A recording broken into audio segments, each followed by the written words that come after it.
আসসালামু আলাইকুম, welcome to মা কুকিং হাউস। আজকে অনেক দিন পর আরেকটা ভিডিও নিয়ে হাজির হলাম। যারা আমার মতো প্রথমবারেই পারফেক্ট দই বসাতে চান তারা এই ভিডিওটা দেখতে পারেন।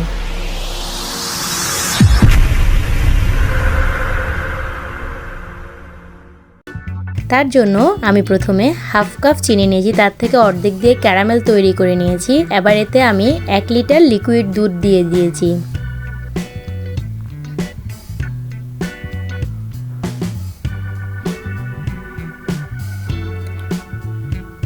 এরপর এতে আমি বাকি অর্ধেক চিনিটা দিয়ে দিয়েছি, অর্ধেক দিয়ে ক্যারামেল তৈরি করেছি। দুধটা হালকা গরম হলে এতে হাফ কাপ গুঁড়ো দুধ দিয়েছি।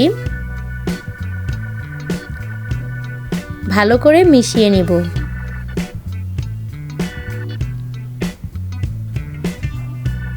এবার দুধটাকে ভালো করে ঘন করে অর্ধেক করে নেব।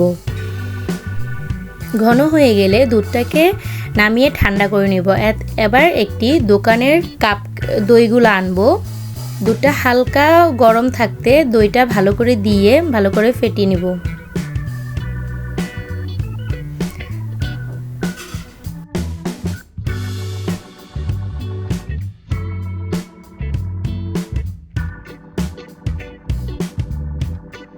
এবার আমি একটা প্লাস্টিকের বক্সে করে দইটাকে ঢেলে নিয়েছি।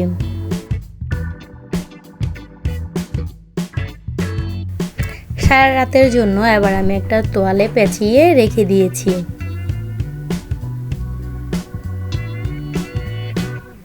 উপরে আরেকটা মোটা কাপড় দিয়ে দিয়েছিলাম। সকালেই দেখুন দইটা কি সুন্দর জমে গিয়েছে। এই তো তৈরি হয়ে গেল খুব সহজেই মিষ্টি দই। এভাবে নতুনরাও খুব সহজে মিষ্টি দইটা তৈরি করে নিতে পারবেন। ধন্যবাদ।